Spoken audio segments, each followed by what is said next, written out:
Okay, hello everybody. Today is Sunday, January 19th at 7:08 in the morning, and it is day 2 of Pelofondo, which is technically day 1 for me, but I'll explain that later. See you later. We'll see how many miles and steps I get today. So these are my rings. 2 out of 3 of them are already done.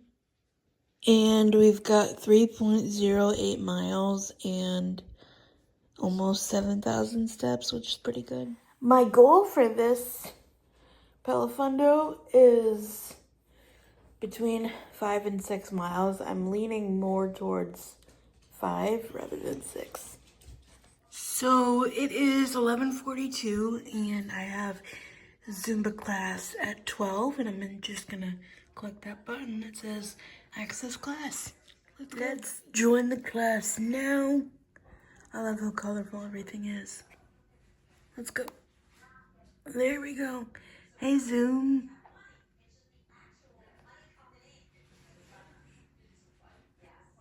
Sorry, I had a piece of paper on here that couldn't be shown. It's 1:35. These are my rings. 2 out of 3 of them are done. This is where we're at right now, but keep in mind this was after like an hour of Zumba too. I was gonna take my watch off, but then I was like, no, let's not only make it a Peloton video, but let's make it like a movement video. I'm gonna try to do like indoor cycling with this because I don't want to transfer to the bike again, but if I have to, we'll make it work. These are my rings. When everything is said and done, I close them all and by a good note. I'm not going to say numbers because that's not what this is about. To me, it really doesn't even matter about numbers. It just matters about the rings. And then we ended the day with like 13,000 steps and like 5 miles. So that was pretty good because I logged the challenge at 4.30. Hi, everybody. Let's have a little chitty chat. Hopefully I'm gonna do this and it's not gonna spill everywhere. I'm making my last element. It's Element-T or Element. I call it Element. It's a watermelon salt. So I need to order more of these, but the problem is they're like uber expensive. See if somebody has a discount code. But before I get into all the voiceovers and stuff of screenshots and everything, I'll say that these kind of Peloton, unless you want to make a inclusive bike, I'd be like down to collaborate. These kind of events are hard for me because unlike a walk or a run class, the bike, like an actual physical spin class, does not pick up on like distance traveled or miles or whatever. So I have to like manually do that. And I've known that for years or whatever, but doesn't make it any less fun. And then these, I always say I'm not going to do the cycling ones because there's 2 events. There's a cycling event called Pelofondo, and then there's a running/walking event called Summit Stride. And I always say I'm not going to do the cycling ones because I always feel bad about myself when like these people are putting up like 200, 300 miles, and then on the low end it's like 50, 75, even 20, and I'm like, oh.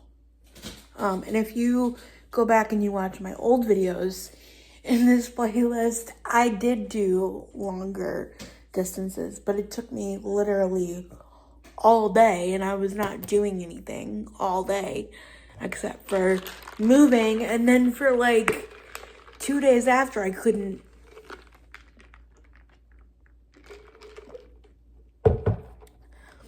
I couldn't walk and I couldn't move, and I just was like a potato, you know. But also too is I also have to remember is that like none of these people are physically disabled, right?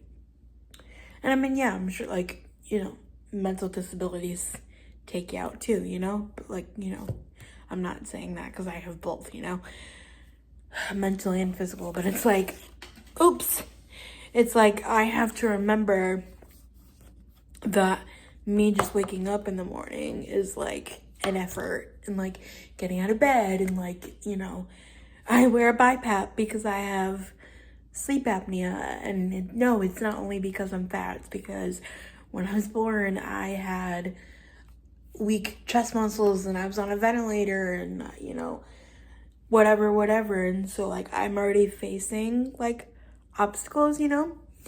But I guess that was the problem with like being, you know, mainstream in public school, is because I'm like so used to like being in the same class as like, oh, Sarah Jessica, and, you know, Sally Joe, and, you know, just, you know, Rebecca and whatever. You know what I mean? Just like regular schmegular people.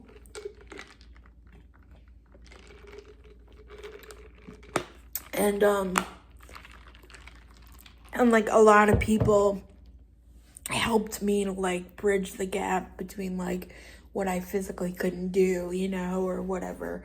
I think that's why I have a lot of trauma when it comes to school, because like everything was like, you know, adapted for me, and then it's like in the real world, it's like when I try to go to college, it's like, oops, we don't do IEPs, we don't do like, you know, aides and paraprofessionals and stuff. You know, you have to get PCAs, and like that's on a whole wait list. And you're probably like, what does this have to do with the cycling competition? Basically, it's not a competition, it's friendly competition, you know. But it makes me realize my limitations, and I don't like that, you know what I mean? But I will say that in the past, like 2.5, almost 3 years that I've been working with Peloton, I have like 98, maybe like 85, I don't know, percent healed my relationship when it comes to movement. I actually enjoy movement now. You know, whether I still play the video to get the credit for the Peloton, and I still use my watch every single day. But I, you know, sometimes I'll turn the volume down and I'll listen to a podcast, or I'll listen to the news, you know, even though the world is on fire, you know, but, figuratively and literally.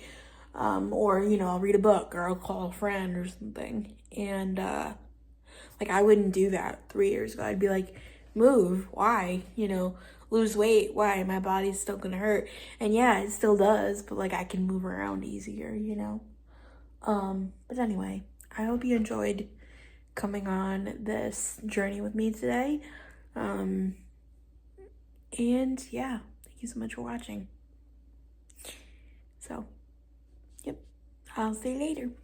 So this is my 9th one, so tomorrow that Pelofondo number will go to 9. And then this is all the biking that I did. And then I did 1 more mile. Every mile counts. And then this is all the classes that I did, which is fun. And then 1 singular class. And then this is all of my rings so far for the month. I've closed them every day. This is how many steps and miles I did for the day, about 13,000. And then this is the end. We get a little certificate at the end. It's really fun, and I like this. One more little side quest here. I should also preface this by saying that this is like a team thing. I mean, there's some people that do it alone, but I find being on a team more fun, although maybe next time I won't do it with a team, because maybe that's why I feel so kind of like crappy, is because like only I know what my best is, right? And like nobody's ever like said like, oh my god, like, you know, why is like the wheelchair girl like on our team? You know, it's more of my like internalized like, you know, I don't deserve to be here, like I don't deserve to take up as much space in the room as other people do, which I know that I do, and I know that like, you know, I don't know, it's more just like when I see like Sally Joe could actually like get on the $4,000 bike, it's like, oh. But listen, if I were like actually able to physically get on the bike, I don't. The problem isn't the pedaling necessarily, because I was always able to do that when I was younger on a regular bike. The problem is that my feet would never stay on because of my muscle tone and like my spasms and stuff. Two things. One, it's much better now that I have the pump, and I've had it for like 14 years now or something like that, since July of 2010. So you do the math. Anyway, so that's number one. And then number two, like you clip in with the cycling shoes, so you're not gonna like go anywhere. You know what I mean? So, but the problem is I don't think that it goes low enough. Like, it's not like, it's not like short, like you can't make it short enough. So, I don't know. This thing just makes me see my limitations, and I don't like it. I mean, I like it, like I like the idea of it, and it's like fun, but like when you look back at it, it's like, ooh. But it's like, hey, at least I got my workout in, you know? I don't know. Anyway, I'm gonna go because I actually have another video to film, and I'll see you later.